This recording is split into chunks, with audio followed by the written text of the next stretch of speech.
देखिए, नेपाल में हिंदू राष्ट्र की मांग तेज हो गई है। आपको बता दें, नेपाल के लोग सड़कों पर उतर आए हैं। दो मुख्य मांगे लेकर वो सड़कों पर हैं। पहला है कि मोनार्कियल फॉर्म ऑफ गवर्नमेंट जो है वो वापस नेपाल में लागू की जाए, और दूसरी इनकी मांगे हैं कि नेपाल जो 2008 में बदलकर सेक्युलर राष्ट्र घोषित कर दिया गया था, उन्हें हिंदू राष्ट्र घोषित कर दिया जाए। और किंग ज्ञानेंद्र को ये लोग चाह रहे हैं कि राजा बना दिया जाए। तो ये पूरा नेपाल का प्रकरण है, पड़ोसी देश है हमारा, और खासा भारत की जो है नजरें हमेशा से नेपाल पे बनी रही है। संबंध भी अच्छे हैं, बीच बीच में कभी कभी खटास बन जाती है। इस पूरे मुद्दे पर आज हम बातचीत करने वाले हैं मेजरली राइट पे। नमस्कार, मैं हूं प्रेम कश्यप, आप देख रहे हैं मेजरली राइट, और इस पूरी बातचीत को करने के लिए हमारे साथ हैं मेजर गौरव आर्या। स्वागत है सर आपका। थैंक यू, बहुत बहुत धन्यवाद। तो सर, नेपाल से आज की वीडियो काफी इंटरेस्टिंग होने वाली है, क्योंकि आज नेपाल के हालात के बारे में एक साबिक आर्मी जनरल और यूट्यूबर मेजर गौरव आर्या जो है वो नेपाल के अंदर मोनार्की को वापसी लाने के बारे में बात कर रहे हैं। नेपाल के अंदर अगर मोनार्की आ जाती है, हिंदू राष्ट्र आ जाती है, तो ये नेपाल को क्या फायदा होगा, इन सब के ऊपर बात करेंगे और आपके साथ वीडियो देखेंगे, शेयर करेंगे। तो चलिए आज की वीडियो को शुरू करते हैं और आपके साथ शेयर करते हैं मेजर गौरव आर्या की ये वीडियो, और फिर बात करते हैं। देखिए, नेपाल में हिंदू राष्ट्र की मांग तेज हो गई है। आपको बता दें, नेपाल के लोग सड़कों पर उतर आए हैं। दो मुख्य मांगे लेकर वो सड़कों पर हैं। पहला है कि मोनार्कियल फॉर्म ऑफ गवर्नमेंट जो है वो वापस नेपाल में लागू की जाए, और दूसरी इनकी मांगे हैं कि नेपाल जो 2008 में बदलकर सेक्युलर राष्ट्र घोषित कर दिया गया था, उन्हें हिंदू राष्ट्र घोषित कर दिया जाए। और किंग ज्ञानेंद्र को ये लोग चाह रहे हैं कि राजा बना दिया जाए। तो ये पूरा नेपाल का प्रकरण है, पड़ोसी देश है हमारा, और खासा भारत की जो है नजरें हमेशा से नेपाल पे बनी रही है। संबंध भी अच्छे हैं, बीच बीच में कभी कभी खटास बन जाती है। इस पूरे मुद्दे पर आज हम बातचीत करने वाले हैं मेजरली राइट पे। नमस्कार, मैं हूं प्रेम कश्यप, आप देख रहे हैं मेजरली राइट, और इस पूरी बातचीत को करने के लिए हमारे साथ हैं मेजर गौरव आर्या। स्वागत है सर आपका। थैंक यू, बहुत बहुत धन्यवाद। तो सर, नेपाल से शुरुआत करेंगे। नेपाल पर ही बातचीत आज हमारा मुख्य मुद्दा है बातचीत करने का। जी। नेपाल में विद्रोह की भावना भड़क गई है, लोग सड़कों पर हैं, और उनकी जो मैंने शुरुआत में इंट्रो में ही बताया कि मांगे हैं कि नेपाल को हिंदू राष्ट्र बना दिया जाए, और कई मांगों को लेकर ये लोग हैं। किंग ज्ञानेंद्र को चाह रहे हैं राजा बना दिया जाए। इस प्रकरण में आपका क्या ठीक है? देखिए, ऐसा है प्रेम, टॉपिक बहुत अच्छा है जो आपने चूज़ करा है। मैं आपको बताता हूँ कि पहले भी नेपाल था हिंदू राष्ट्र, बाद में सेक्युलर घोषित कर दिया गया। अब फिर जो लोग आए हैं, लोगों ने देख लिया है इतने सालों में कि एक सेक्युलर देश में क्या होता है। चाइनीज़ इन्वॉल्वमेंट बहुत ज़्यादा है, चाइनीज़ इंटरफेरेंस बहुत ज़्यादा है नेपाल में, जिसको हम हिंदी में या उर्दू में दखलंदाजी बोलते हैं। बहुत ज़्यादा अननेसेसरी। जब प्राइम मिनिस्टर ओली थे, तब लोग ये कहते थे कि चाइनीज़ एम्बेसी जो है वहाँ से नेपाल चलता है। एक्चुअली पार्लियामेंट वही थी नेपाल की। लोग कहते हैं ऐसा, मुझे नहीं पता, लोग कहते हैं कि ऐसा होता था। तो लोगों के मन में बड़ी भावना थी कि यार चीनी जो है हमारे देश में इंटरफेरेंस क्यों कर रहे हैं। एक आम नेपाल के नागरिक को कभी ये नहीं लगा कि भारत इंटरफेयर कर रहा है। क्यों? क्योंकि भारत ने कभी इंटरफेयर करा नहीं, और हमारा हक है यार। ठीक है, कैसे हक है हमारा, मैं बताता हूं। हर एक नेपाली है वो भारतवासी है, और हर एक भारतवासी नेपाली है। हमारे हजारों साल पुराने रिश्ते हैं। पहली बात तो लोगों को ये पता लग जाए कि ये जो पूरा हम लोग हिंदू राष्ट्र की बात कर रहे हैं, या किंग ज्ञानेंद्र को दोबारा मोनार्कियल सिस्टम की आपने बात करी, ये है क्या। देखिए, सीता मां कहां की रहने वाली थी? नेपाल। और प्रभु श्री राम का ससुराल क्या था? नेपाल। तो नेपाल हमसे अलग थोड़ा ना। हाँ, नेपाल एक इंडिपेंडेंट कंट्री है, भारत एक इंडिपेंडेंट कंट्री है, लेकिन हर एक नेपाली का भारत के ऊपर अधिकार है, और हर एक भारतवासी का नेपाल के ऊपर अधिकार है। पशुपतिनाथ मंदिर कहाँ है? काठमांडू में, नेपाल में।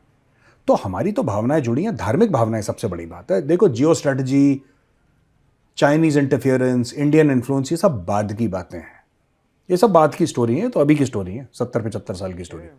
जो कहानियां पुरानी चली आ रही हैं, जो हमारे माँ बाप ने हमें सुनाई, उनके माँ बाप ने उनको सुनाई, हम बात कर रहे हैं रामायण की।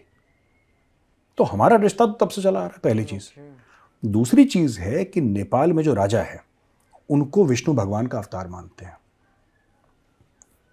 उनको कई लोग विष्णु भगवान का अवतार मानते हैं, और राजा को पूजनीय माना गया है।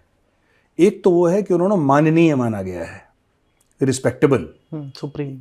यहां पे अलग है नेपाल में। उनको बोला है कि ये विष्णु भगवान के अवतार हैं। और जो चाइनीज इंटरफेरेंस है, जो आम नेपाली है, वो बड़ा दुखी है। इनकी ये नेपाल की आइडेंटिटी हिंदू है, नेपाल की आइडेंटिटी हर समय, नेपाल अकेला दुनिया में हिंदू राष्ट्र था एक जमाना। भारत भी नहीं था, भारत में 85, 83, 84% हिंदू हैं, भारत कभी नहीं था। नेपाल हर समय हिंदू राष्ट्र ही था। वो बीच में खुद आके सेक्युलर बने वो, पर उन्होंने देख लिया अभी प्रचंड है, who is the prime minister, बेड़ा गर्क कर रखा है, चाइना की जेब में बैठा है वो थोड़ा सा बैलेंस आउट करने की।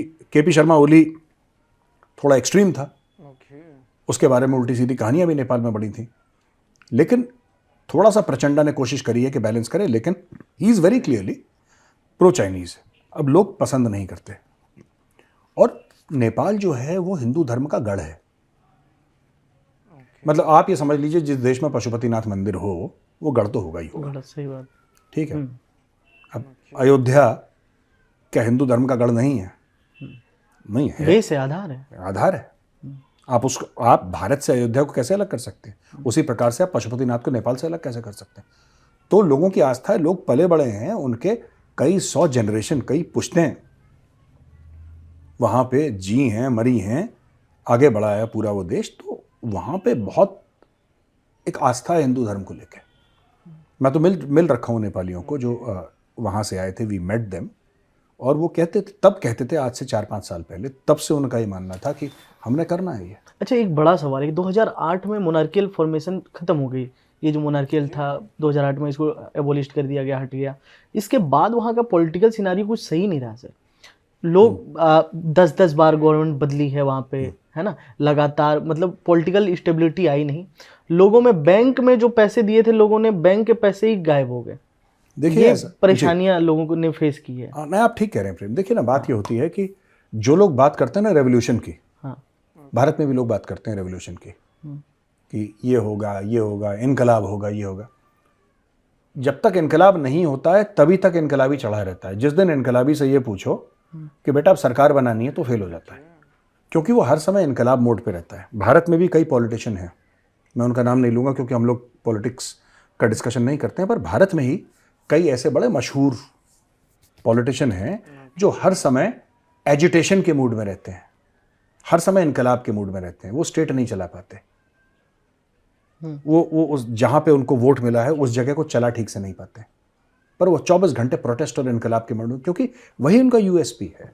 तो ये जो गवर्नमेंट आई है, चाहे वो केपी शर्मा ओली की हो, चाहे वो प्रचंड तो हार्डकोर कम्युनिस्ट था, इन्होंने हर समय एक एडवर्सरियल, जिसको कहते हैं ना, कि देखिए आप, अगर मैं हिंदुस्तान में बैठ के, let me be very clear, अगर मैं भारत में बैठ के नेपाल को बुरा बोलूंगा तो कोई भारत में बिलीव नहीं करेगा। अगर मैं पाकिस्तान को 4 गालियां दूंगा लोग मान लेंगे हाँ ठीक, मैं चाइना को गाली दूंगा हाँ, मैं किसी भी और देश को उल्टा सीधा बोलूंगा लोग बोलेंगे ठीक है, मैं नेपाल को उल्टा सीधा बोलूंगा लोग एक्सेप्ट नहीं करेंगे इंडिया में, क्योंकि नेपाल के साथ रिश्ता अलग है बिल्कुल, ठीक है, वो भाइयों वाला रिश्ता है। सिमिलरली अगर नेपाल में अगर आप भारत को गाली देंगे तो हो सकता है वहां की सरकार बाय इन करे, वहां का आम आदमी कभी बाय इन नहीं करेगा। तो जैसा मैंने बोला कि they worship the king in Nepal, many people, अभी पुराने लोग, अभी भी बहुत मान्यता है। और हमारे टाइम पे तो बहुत पहले की बात है, महाराजा वीरेंद्र होते थे जो महाराज होते थे वहाँ पे, शाह डायनेस्टी थी बहुत पुरानी, जिनकी राजाओं के साथ लड़ाई भी हुई थी, और they used to wield the real power as prime ministers and all. तो ये सब हुआ बाद में, उनका राजपाट भी चला काफ़ी साल।